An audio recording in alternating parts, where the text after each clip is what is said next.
또 이제 명상을 하실 때는 온몸에 힘이 들어가면 안 되죠. 힘을 빼시고 양손은 무릎에 가지런히 얹어놓고 호흡을 들이심과 내심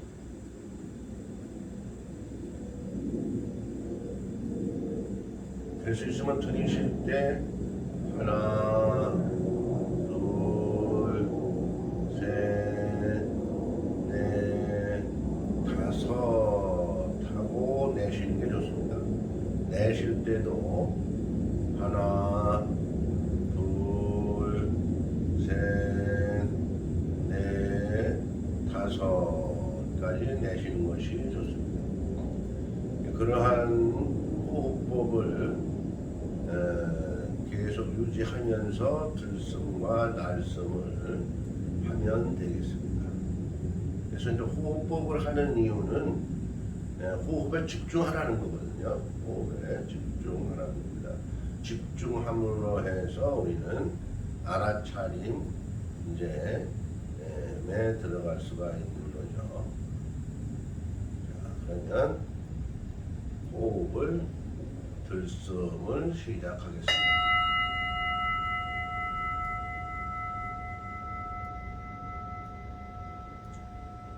다섯 가지 했으면 내쉴 때는 오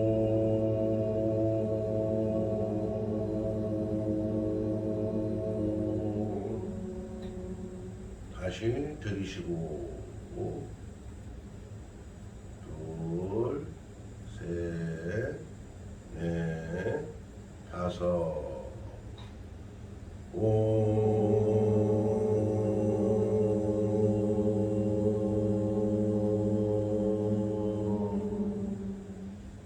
다시 들이쉬고 둘 셋 넷 다섯 다시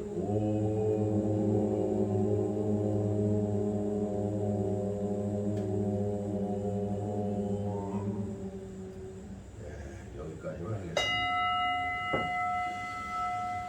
자, 계속 집에서 좀 해보신 분, 집에서 해보신 분, 손 들어보세요. 안 해보셨죠?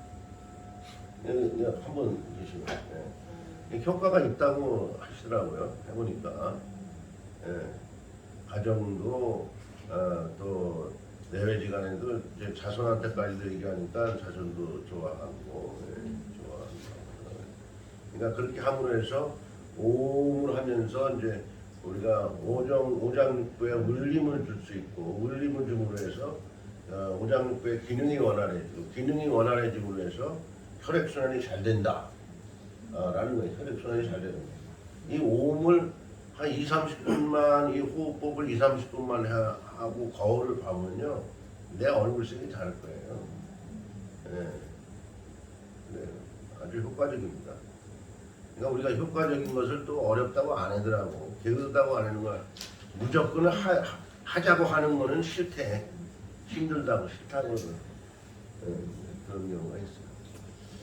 자, 2페이지 우리 그 저쪽 끝에 앉으신 분 스님이 나오려는데 길을 막고 있더라고.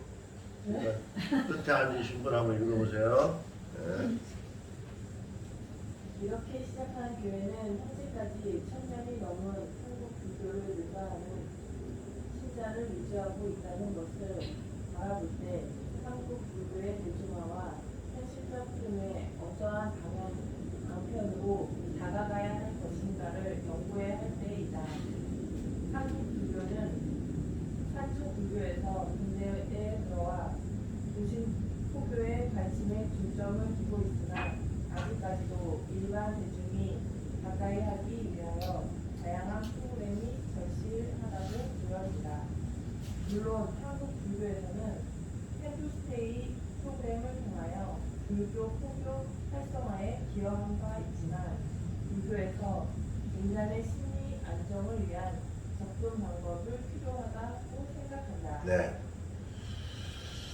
지금 기독교가 1645년 인조 23년 2월 28일 날 아담 샬 선교사를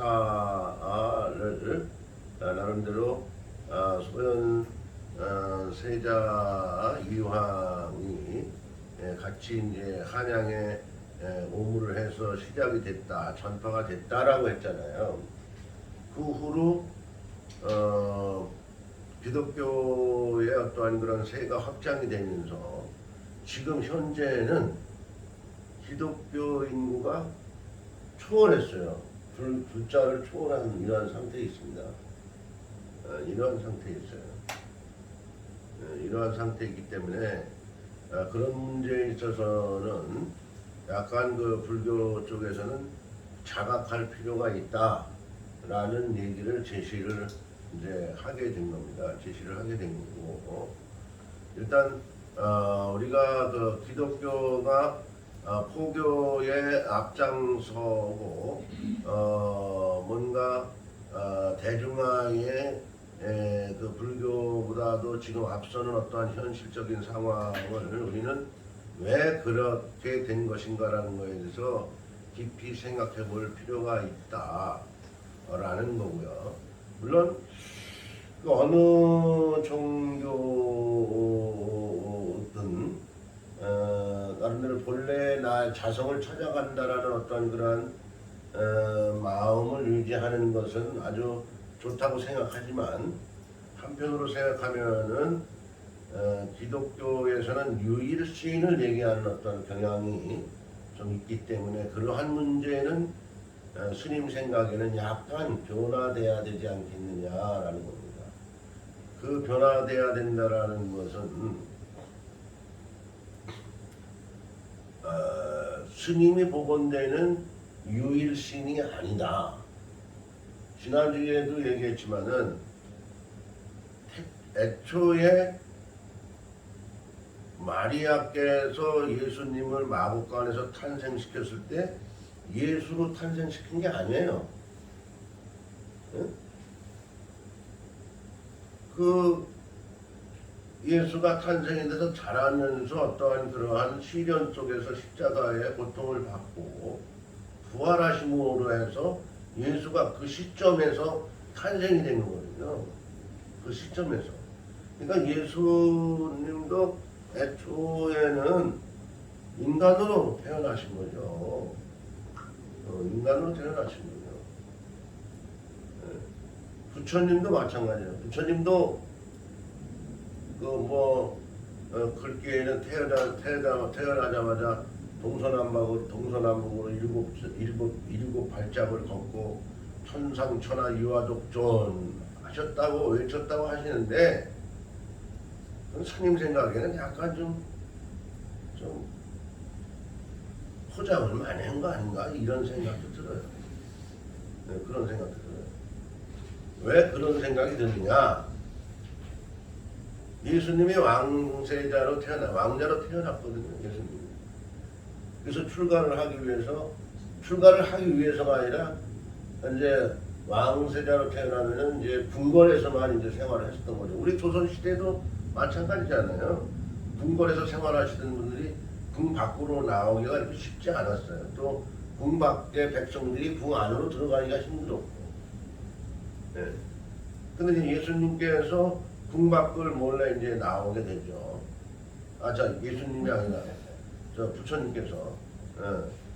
그래서 궁 밖에 나오니까 여러 형태의 어떠한 그런 사람들이 고통을 받고 사는 모습을 밖에서 처음 본 거예요. 궁 안에서는 그걸 못 본 거예요. 그러한 모습을 보시고 나름대로 예수님께서는 몰래 이제 궁을 빠져나오면서 고행의 길을 선택하게 된 겁니다. 그래서 고행의 길을 선택하면서 그 여러 수행 방법을 이제 체험을 하시죠. 여러 수행 방법을 체험하시다가 결과적으로는 이제 선정에 들게 되는 어떤 그런 과정이 있었고, 동쪽에 해가 뜨는 어떤 금성의 별을 보고 깨달음을 얻으셨다 이렇게 돼 있어요. 그냥 깨달음을 얻으신 그 기점이 부처님의 그러한 그 열반에 드는 어떤 기점이다라는 거죠. 그러니까 애초에 태어나면서도 부처님으로 태어난 게 아니거든요. 네. 그러니까 예수님도 마찬가지일 것이다. 네. 스님은 그렇게 얘기하는 거예요. 그런 거를 봤을 때 불교에서는 그러므로 누구나 부처라고 얘기하는 거예요. 극복하고 누구나 열반에 들을 수가 있다. 성불할 수가 있다.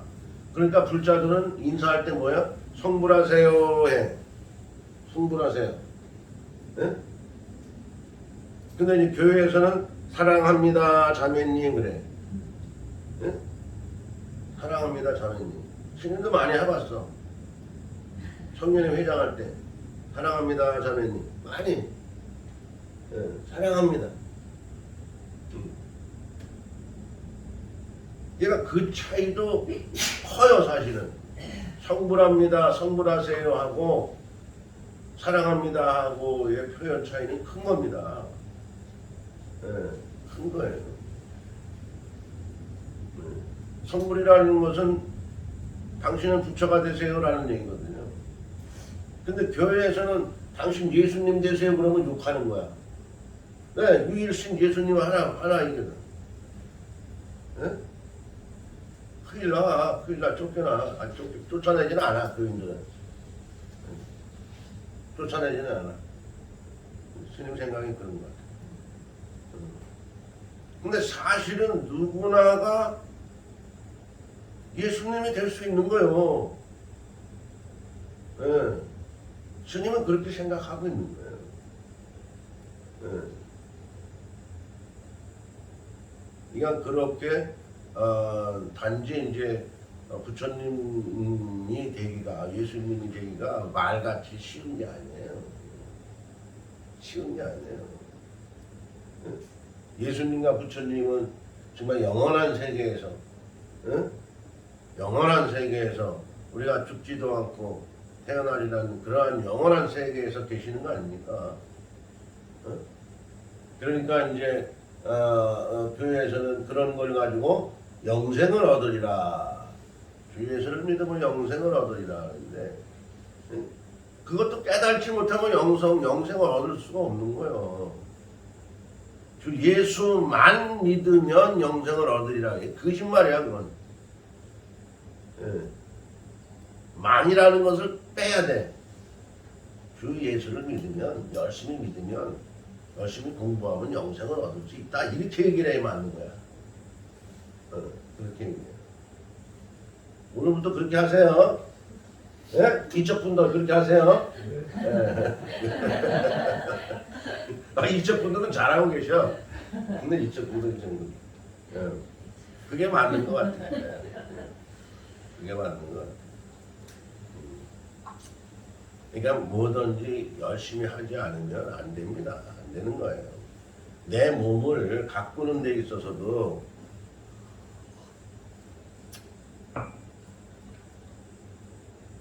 세수하고 이렇게 뭐 바른다고 가꿔지는 게 아니잖아요. 네?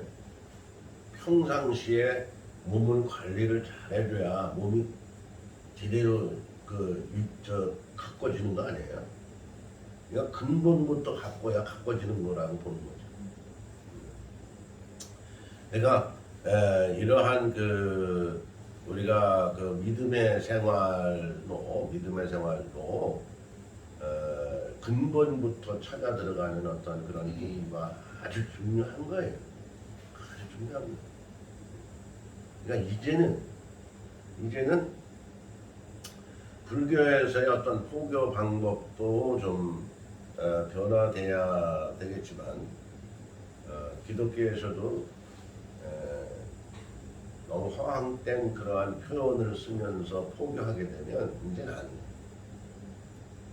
이제는 종교가요 변합니다. 변하게끔 되어 있어요. 지금까지는 그러한 방법으로 전도가 될 수 있었고 포교가 될 수가 있었을는지 모르겠지만 이제는 좀 전에 전 시간에 얘기한 대로 AI 시대예요. AI. 가상현실 세계.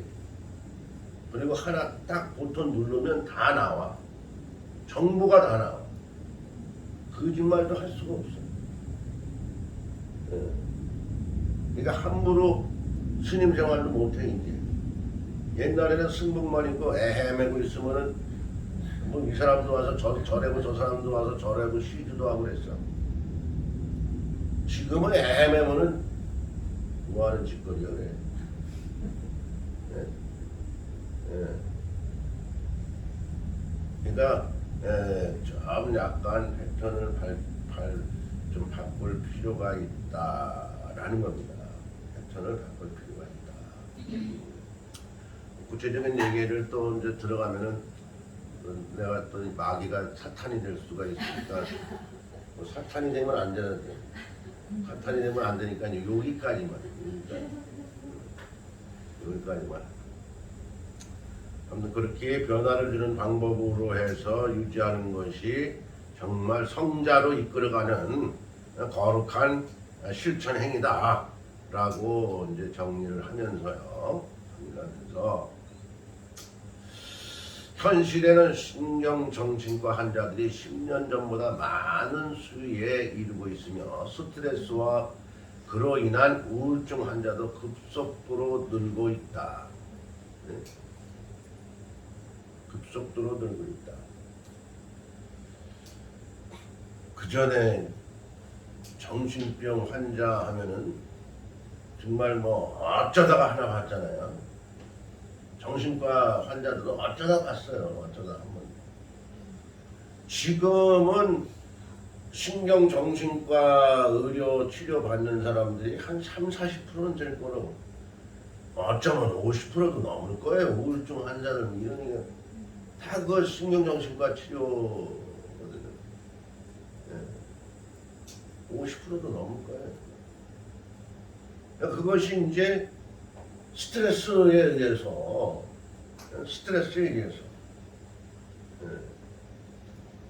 그런 건데 그 스트레스가 정말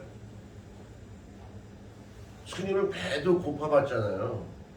어렸을 때 배고파 고프게 생활을 했었잖아요.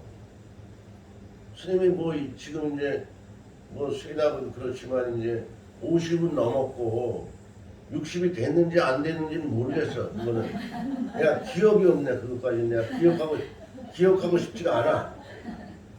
그거는 모르겠는데 50 나온 건 분명해. 예. 근데 어렸을 때 그 시골에서는 간식이 없어요. 간식이 오로지 주는 밥만 먹고 사는 거 아니야. 예. 근데 그것도 두 끼만 먹는 집이 있었어요. 근데 우리 집은 그래도 점심은 죽을 끓여 먹었어요. 김치죽 같은 거. 아침 저녁은 쌀밥도 먹고 보리밥도 먹고. 온전한 쌀밥은 아니고 온전한 쌀밥은 아버지한테만 드려. 아버지한테만. 어떻게 밥을 안칠 때 쌀을 이렇게 앉혀가지고 그거는 떠서 아버지한테 드리는 것 같아요. 그랬어요. 지금은 뭐 오곡밥을 먹고 싶어서 환장하잖아. 지금은. 예. 지금은 이제 돌아가셨는데 동네 마을에 어떤 할머니가 계셨어요. 돌아가신 지 한 3년 됐는데 이 양반이 고구마를 안 드셔요. 고구마. 쌀이 없고 뭐 보리쌀이 없고 그러니까 마냥 고구마만 애절하고 한 1개월을 먹었대. 한 달을 먹었대. 고구마만 한 달. 예. 그러니 고구마에 질린 거야 아주 그냥. 예. 그래 그러한 시절에는 스트레스가 없었어요. 감히 스트레스라는 걸 생각할 수가 없었어. 내 배 채우는 것만. 예? 예. 근데 지금은 뭐야? 배가 불러. 배 살이 쪄서 다 배 나왔어. 기름이 차가지고. 스님도 기름이 많이 차긴 찼어. 근데 스님을 물 많이 먹어서 그래. 기름 찬 게 아니야. 그러니까 지금은 뭐예요? 배가 부르니까 엉뚱한 걸 많이 생각하는 거야. 엉뚱한 거를.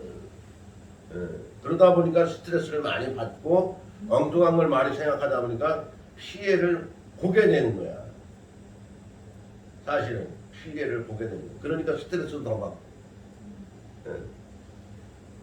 그래서 그로 인해서 정신과적인 신경정신과적인 치료 환자들이 많이 늘어나는 이러한 추세에 있을 때 우리 신앙인들은 어떻게 하면 좋겠는가라는 얘기예요. 어떻게 하면 좋겠는가라는 얘기예요. 그래서 불교에서는 심리상담 프로그램을 여는 거예요. 명상과 접목하여 모든 대중이 함께 공유할 수 있는 프로그램을 개발하는 것이 사회적 실천에 있어 중요하다. 중요하다. 그래서 사실 지금 실천하고 있죠. 심리 프로그램을 실천하고 있죠. 사실 그런데 이게 명상, 심리 이런 프로그램은 오롯이 불교에서 나온 것만은 아니에요. 오롯이 불교에서 나온 것만은 아니에요. 근데 이제 우리 한국 신앙인들은 인식을 좀 불교와 기독교와 좀 달리하기 때문에 앉아서 수행하고 뭐 이렇게 뭐 하고 그러면은 불교적인 의식으로만 생각하기 때문에 기독교에서는 그거를 접근하지 않았었을 뿐이야. 스님은 그렇게 생각해. 근데 사실은 유럽에서 이게 시작된 거예요. 유럽이 뭐야? 기독교 천주교야. 명상 심리 프로그램은 유럽에서 역주입된 거예요. 네? 이것이 이제 남방불교에서 유럽으로 들어가가지고 유럽에서 이제 다시 이제 우리가 받아들이고 쓰고 있는 거거든요.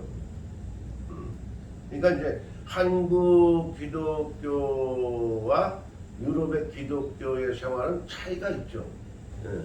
근데 그러한 변화를 줄 필요는 우리는 있다. 함께 공유할 수 있는 프로그램을 우리는 건전하게 연구할 필요가 있고 그걸 통해서 실천하는 어떠한 함께 하는 어떤 사회적 이런 어떤 그 건전한 방법도 좋겠다 이런 얘기예요. 그래서 코로나19로 인하여 사회에 첫 발을 들인 20대 정신건강의 적신호가 커졌다. 더군다나 이제 스트레스로 인해서 복잡한데 코로나로 하여금 뭐 20대들이 사회에 첫 발을 디디려고 하니까 그런 어떠한 것들이 많이 막히고 했잖아요. 그러니까 그러한 20대의 사람들이 정신건강의 적신호가 커졌다. 심지어 사회 전반적인 여론을 보면 우울증 환자가 6년 사이에 87%나 증가한 것이다. 네? 그러니까 심리적 증상을 살피면 두통, 어지러움, 수면장애, 불안 증세, 분노 조절 장애, 원치 않는 생각으로 괴로움, 집중력 저하, 혼란스러운 시간, 뭐 서로 엉과 아무것도 하기 싫음, 의욕이 떨어지는 등의 힘든 시간이 지속되고 있는 현실에서 이러한 상황들이 지속되고 있어요, 사실. 불교는 대승적 실천이 필요할 것이며 현실적인 고통의 어려운 환경을 극복하기 위하여 선수행 프로그램도 중요하지만 심리적 안정을 줄 수 있는 명상을 통한 심리치유 프로그램을 활용하는 방안이 절실히 필요하다고 본다. 네, 잘하셨어요. 많이 잘하셨어요.